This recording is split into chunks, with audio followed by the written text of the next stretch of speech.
The dodgeball hit Aaliyah so hard it knocked the wind out of her. She stumbled backward, catching herself just before she fell.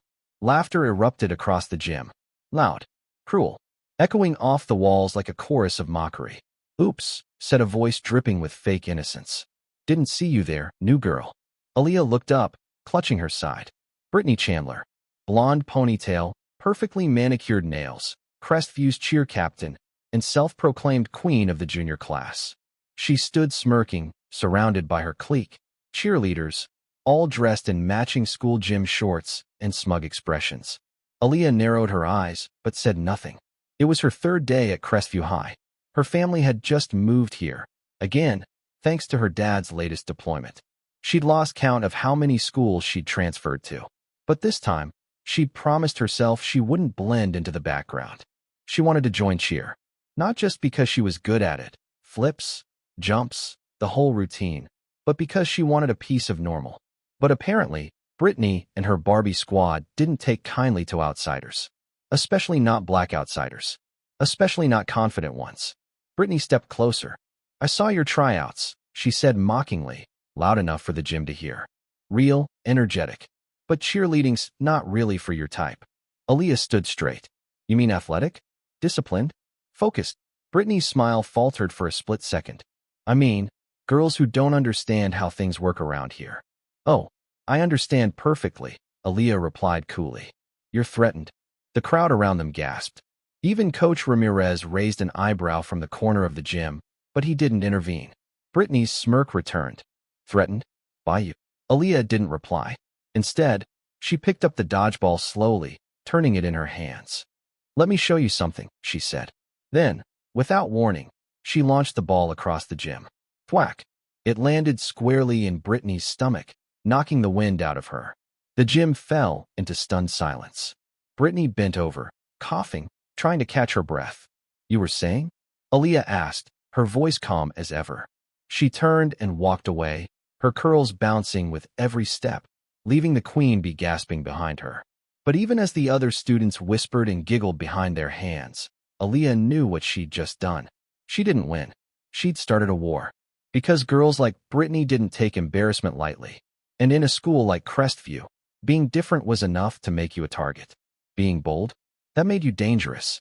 And Brittany Chandler wasn't the type to let that go. The moment Aaliyah opened her locker, she knew something was wrong. A horrible smell hit her first, like nail polish remover and something burnt. Then, as she tugged open the metal door, a splash of red goo dripped onto her white hoodie. Red paint, glitter, shaving cream. The inside of her locker looked like a prank gone wrong. But it wasn't a prank. Taped right in the center of the mess was a piece of notebook paper, folded neatly, like it was proud of what it said. "Back off our team. You don't belong." Aaliyah's face didn't change. She didn't flinch. She just stared at it for a moment, then carefully peeled the note free, wiping red paint off her fingers with a tissue. Around the corner, she could hear giggles. High-pitched, fake, unmistakable. The cheerleaders. She followed the sound like a hunter on the trail. Brittany and two of her closest minions, Tori and Jessica, stood near the restroom mirrors, touching up their lip gloss. One of them was holding Aaliyah's gym bag. "Oh, look who found her little surprise," Brittany said sweetly, turning around with zero remorse in her eyes. Aaliyah walked straight up to them. Her heart was pounding, but her face was steady. "I wouldn't mess with me if I were you," she said quietly. Jessica scoffed. "Or what? You gonna cry on TikTok about it?" "No," Aaliyah said, reaching for her bag. "But I'll remember everything." Tori raised an eyebrow. "Remember what?" "Faces. Weak spots. Patterns." Brittany blinked, caught off guard by the unexpected answer. Trained by someone who's seen real danger. "What you're doing right now. This is child's play." "Yeah, right," Brittany said, rolling her eyes. "Who, your drama teacher dad?" Aaliyah didn't blink. "My dad's a Navy SEAL." That stopped them. All three girls stared, the smirks fading just slightly. "You're lying," Tori muttered. "Think so," Aaliyah said, backing away. "Cool. You can tell him yourself. He's coming tomorrow." She turned and walked out of the bathroom, leaving behind a stunned silence. Brittany laughed, trying to shake it off. "She's bluffing." Jessica didn't seem so sure. "What if she's not?" "Please," Brittany snapped. "Navy SEALs don't send their daughters to public school." But Aaliyah wasn't bluffing. She knew exactly who her father was. He'd taught her how to tie a tourniquet by the time she was 8.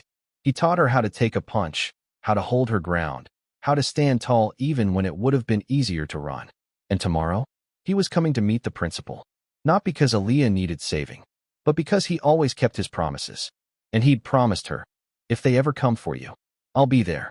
By the next morning, Crestview High was buzzing. Word had spread like wildfire. The new girl's dad is a Navy SEAL. Some kids rolled their eyes. Others weren't so sure. A few even whispered that he was ex-CIA or something straight out of a movie. But Aaliyah? She walked through the halls like she always did. Calm, collected, head held high. She didn't have to say anything. She knew they'd find out the truth soon enough. And when she stepped into the gym for afternoon cheer practice, she saw him. Sitting alone in the bleachers, arms folded, eyes sharp. Her father, Chief Petty Officer Malik Johnson, wasn't dressed in military fatigues. He didn't need to be. His dark polo shirt stretched over a solid frame of muscle and experience. His boots were polished, and his presence filled the room. He didn't move. He just watched. Coach Ramirez, clipboard in hand, noticed him and walked over cautiously. "You're Aaliyah's dad?" "Yes, sir. She's doing great. Very strong fundamentals. A few, social tensions, but that's high school." Malik's jaw tensed slightly. "I understand. I didn't know you were in the Navy," Coach said, suddenly fidgeting. "I don't advertise it," Malik replied simply. "I came to support my daughter. And to speak with the principal." Across the gym, Brittany and the other cheerleaders noticed the exchange. Jessica's eyes went wide. "Wait, that's her dad. He looks dangerous," Tori whispered. Brittany stared hard. "Whatever. It's probably all an act." As the squad began warming up, Aaliyah kept her focus. She flipped, stretched, jumped. No mistakes, no emotion. But she could feel her father's eyes on her, tracking every move. Not judging, measuring. When the routine finished, Aaliyah jogged over to him. "You didn't have to come early," she said softly. "I wanted to see how you moved," he said. "You're strong, but you're holding back." Aaliyah nodded. "I'm trying not to hurt anyone." Malik gave a half smile. "Good. But never let anyone mistake your kindness for weakness." Coach approached again. "Would you like to say something to the team?" Aaliyah glanced at her dad. He stood. The gym quieted instantly. Malik walked to the center of the floor, looking at each girl in turn. "I've spent 20 years in places where teamwork meant survival. You don't win anything if your team doesn't trust each other. Respect each other. It doesn't matter what country you're in. Disrespect will always be the first crack that destroys a unit." He turned to Brittany's side of the squad. "I don't know what games are being played here, but let me be clear. If you wear that uniform, you're part of something bigger than yourself. If you can't act like it, take it off." He didn't shout. He didn't need to. Silence. Even Brittany didn't speak. Malik looked back at Aaliyah and gave her a small nod. Then he walked away, leaving behind the sound of stunned hearts beating just a little faster. Brittany Chandler was humiliated, but she wasn't done. Not by a long shot. She may have stayed silent when Aaliyah's father spoke in the gym, but inside, her rage boiled. How dare some new girl come in, steal the spotlight, and then have her dad march in like some Navy superhero? That night, in her bedroom surrounded by LED lights, Brittany hatched a plan. "If we can't beat her on the mat," she told her squad group chat, "we'll ruin her off it." The next morning, Crestview High's student blog released a featured story titled, "Cheer Captain Faces Diversity Drama. Is Skill Being Replaced by Quotas?" Attached was a blurry picture of the cheer squad from tryouts. Front and center, Aaliyah, mid-flip. Within minutes, the comments section blew up. "So we're just letting anyone in now. Why mess with the team when we've been winning?" Not about race, but just saying. Aaliyah saw it between classes. Her fingers curled tightly around her phone. It wasn't just an attack on her skills. It was coded, cowardly racism disguised as concern. She could have gone to the principal. She could have begged for it to be taken down. But she didn't. Instead, that night, she made a video. Aaliyah stood alone in Crestview's gym, filming on her dad's tripod. No filters. No edits. She wore her cheer uniform. Her hair pulled back. Face clear. Voice steady. "Crestview thinks strength is how loud you can whisper behind someone's back," she said into the camera. "But strength is what you show when no one's clapping. It's showing up even when you know people don't want you there." Then, the footage cut to home videos. Aaliyah at 5, In the backyard, doing jumping jacks with her dad.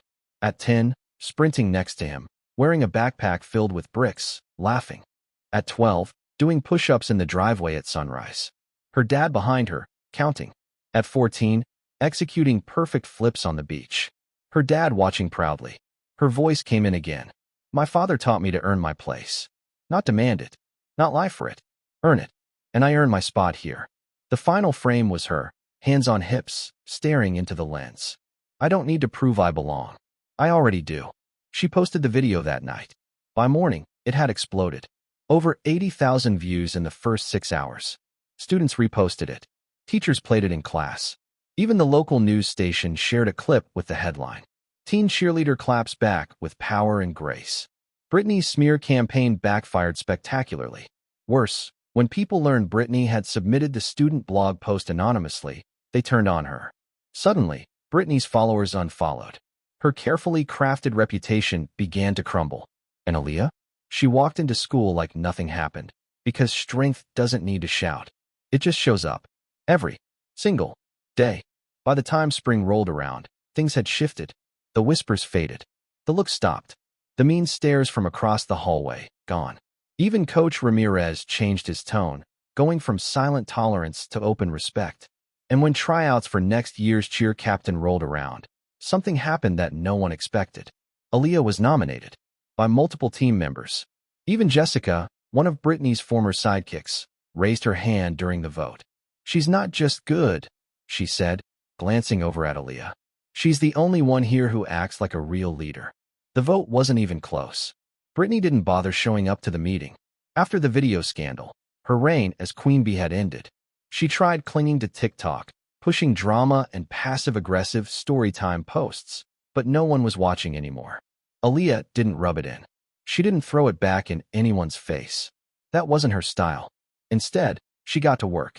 She revised routines, balanced stunts based on skill, not favoritism. She met with Coach Ramirez after hours to improve the team's structure and strength. The squad became tighter, sharper, and more disciplined. And for the first time in years, Crestview's cheer team actually felt like a team. At the final pep rally of the year, the entire gym was packed. Banners flew. Cameras flashed. Students shouted. And when the music hit, Aaliyah led the squad onto the floor like she was born for it. Her flips were flawless. Her formations, sharp. Her voice, commanding. No one missed a beat. They stuck their final pose, fists raised, faces glowing. The gym erupted. Students leapt to their feet. Even the football players, who used to laugh at cheer routines, stood and clapped like they'd just seen a national championship performance. In the back row of the bleachers, a tall man stood in silence, watching. Chief Malik Johnson.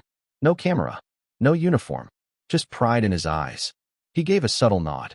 A salute. Then disappeared into the crowd. After the rally, as the girls poured off the court, Aaliyah walked to the locker room alone. Until someone stopped her. It was Jessica. Hey, she said, awkward. I just wanted to say, I was wrong about you. Aaliyah smiled, not bitter. Thanks. That takes guts. Jessica nodded, then added, you taught us more than cheer. You taught us how to be better. Aaliyah didn't say anything right away. She just looked around the gym. It was finally quiet. Peaceful. I didn't come here to teach anyone, she said. I just came to stop running. Running from what? From letting other people decide who I get to be. That was her real victory. Not a title, not applause, but knowing that she never had to change herself to win. She stayed strong. She stayed grounded. She stayed her, the daughter of a Navy SEAL. And now, leader of her own squad.